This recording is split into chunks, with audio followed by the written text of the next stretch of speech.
2025 March మాసంలో అంటే 2025 March 29వ తేదీ శని గ్రహం మార్పు అనేది జరగబోతున్నది.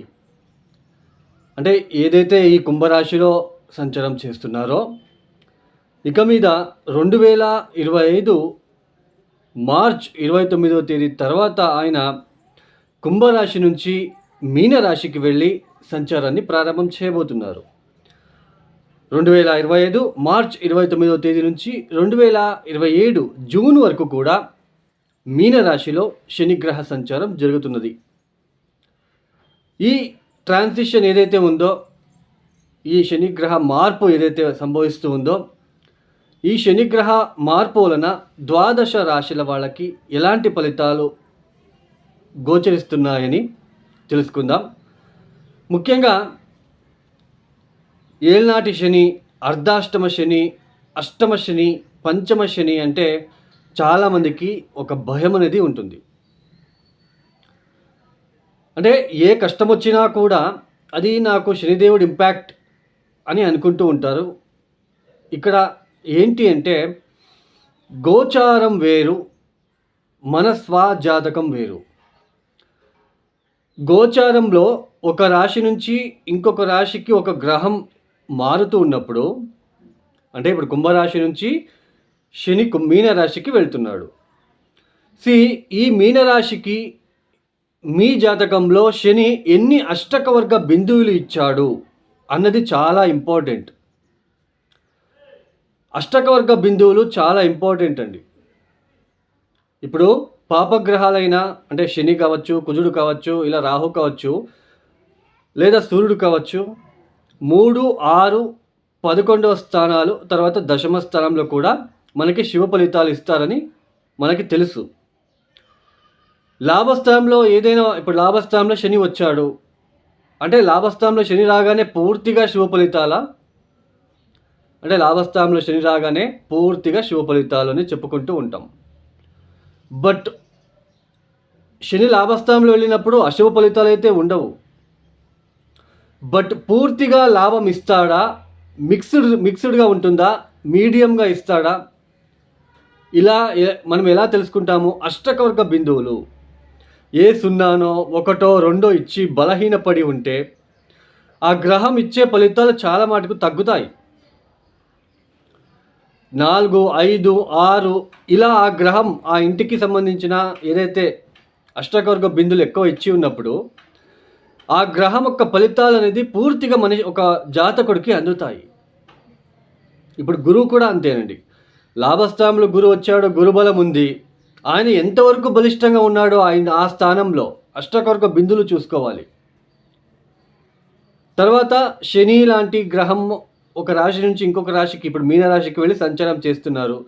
మీ జాతకంలో గనక మీనరాశిలో ఏ సూర్యుడో, శనికి సంబంధించిన శత్రుగ్రహాలైన ఏ సూర్యుడో, ఏ కుజుడో, ఏ కేతు లాంటి గ్రహాలు ఉన్నప్పుడు, వాళ్ళ దశ జరుగుతున్నప్పుడు శని వెళ్తే అక్కడ వెళ్తున్నాడు. ఇప్పుడు మీ జాతకంలో ఒక వ్యక్తి జాతకంలో మీనరాశిలో కుజుడున్నాడు అనుకోండి, కుజమహాదశ జరుగుతున్నది, ఇప్పుడు శని ఆ ఇంటికే వెళ్తున్నాడు. సో డిస్టర్బెన్స్ ఏర్పడుతుంది. సో ఇది అండి గోచారంలో ఇట్లా గ్రహాలు వచ్చినప్పుడు మన దశాభుక్తి ఏమైనా టచ్ అవుతున్నాయని చూసుకోవాలి. ఈ ఏళ్నాటి శనిలో అంటే చంద్రుడున్న రాశి నుంచి వెనక్కి రాశి, చంద్రుడున్న రాశి అంటే ఇప్పుడు మీనరాశికి వెళ్తున్నాడు. ఇప్పుడు మీనరాశి నుంచి వెనక్కి రాశి ఏది? 12వ స్థానము కుంభరాశి. కుంభరాశిలో 2.5 సంవత్సరాలు, మీనరాశిలో 2.5 సంవత్సరాలు, మీనరాశి నుంచి నెక్స్ట్ హౌస్ ద్వితీయ స్థానం అక్కడ 2.5 సంవత్సరాలు, అంటే మొత్తం 7.5 సంవత్సరాల పాటు. ఈ 7.5 సంవత్సరాలలో మధ్యలో ఏదైతే ఉందో చంద్రుడి మీద శని సంచారం ఏదైతే ఉందో ఈ 2.5 సంవత్సరాలు చాలా మందికి నెగిటివ్ ఇంపాక్ట్ ఎక్కువగా ఉంటుంది.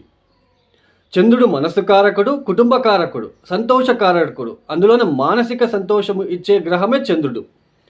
అలాంటి చంద్రుడు మీద, చంద్రుడు ఉన్న రాశి మీద శని పరిభ్రమణ అనేది ఆ మనస్సు అనేది చాలా ఇబ్బందులు, అపవాదాలు, ఆ మానసిక సంతోషం తగ్గి వైరాగ్యంతో వైరాగ్యంతో మనము ముందుకు సాగుతూ వెళ్ళవలసిన ఒక ప్రమేయం, అపవాదాలు పడుతూ అవమానాలు అనుభవిస్తూ కుటుంబంలో హ్యాపీనెస్ లేకుండా అన్ని విధాలుగా మనము ఒక ఇబ్బందులు పడుతూ వెళ్ళాలి. ఆ సమయంలో దశాభుక్తి ఏం జరుగుతుందో చూసుకోవాలి.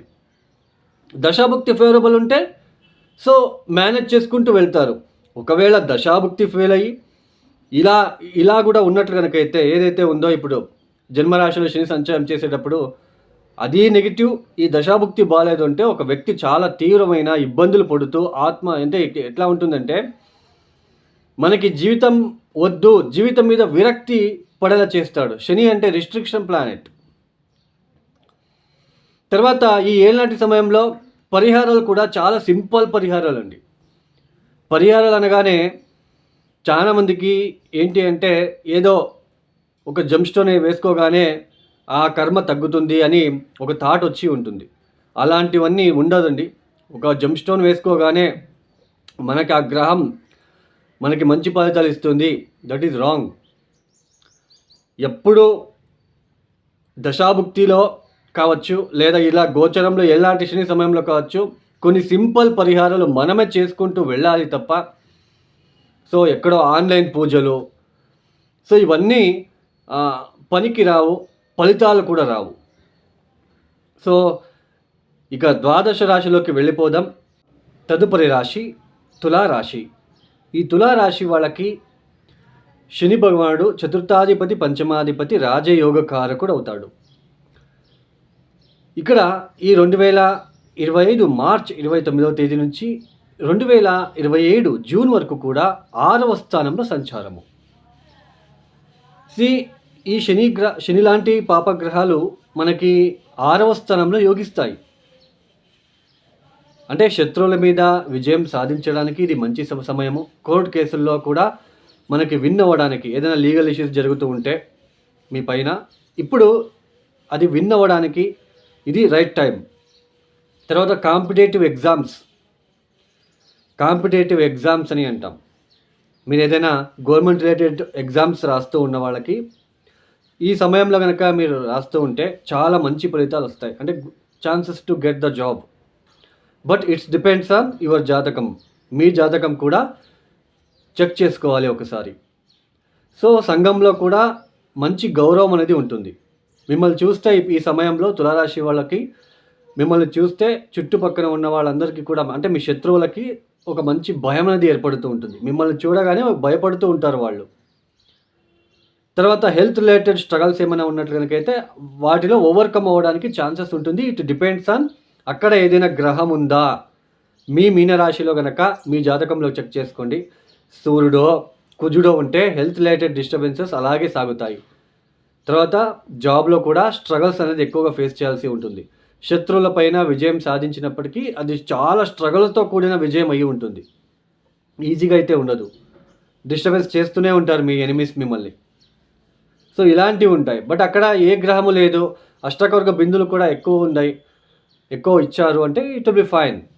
పెద్దగా మీరు ఆలోచించాల్సిన అవసరం లేదు. మంచి సమయం అనే ఇక్కడ తెలుసుకోవచ్చు. This is the right time. తులారాశి వాళ్ళకి ఒక మంచి ఫలితాలు అనేది మీరు చూస్తారు ఈ సమయంలో. తర్వాత మీరు పోరాడి అంటే బాగా స్ట్రగల్ చేస్తూ అదృష్టాన్ని తెచ్చుకుంటారు ఈ సమయంలో.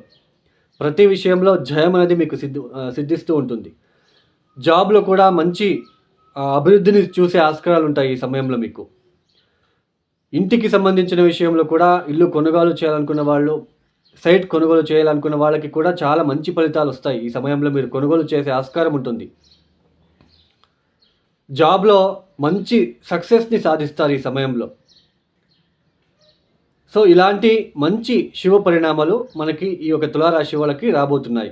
అయితే అక్కడ ఏదైనా గ్రహం ఉందా అని చూసుకోండి. 6వ స్థానంలో అక్కడ ఏదైనా శనికి సంబంధించిన శత్రు గ్రహాలు ఏదైనా ఉన్నట్లయితే కొద్దిగా స్ట్రగల్స్ ఎక్కువ ఉంటుంది. బట్ అక్కడ ఏ గ్రహము లేదు అంటే చాలా మంచి ఫలితాలు మీకు ఈ సమయంలో వస్తాయని తెలుసుకోవచ్చు. ఇంటికి సంబంధించిన విషయంలో గృహ నిర్మాణ ఒక విషయంలో చాలా మంచి ఫలితాలు వస్తాయి మీకు.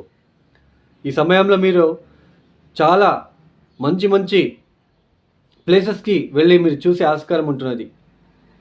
అంటే వేరే ఎక్కడైనా ఒక ప్రదేశాలకు వెళ్ళి విజిటింగ్ చేయొచ్చు, టూర్ అవ్వచ్చు. ఇలాంటివి మంచి మంచి టూర్, అంటే మంచి మంచి ప్లేస్కి వెళ్ళి మీరు చూసే ఆస్కారాలు ఉంటాయి. ఈ సమయంలో మీరు అనుకున్నది అన్నీ కూడా మీరు సాధిస్తారు. సాధించే ఆస్కారాలు ఇక్కడ ఎక్కువగా ఉంటాయి.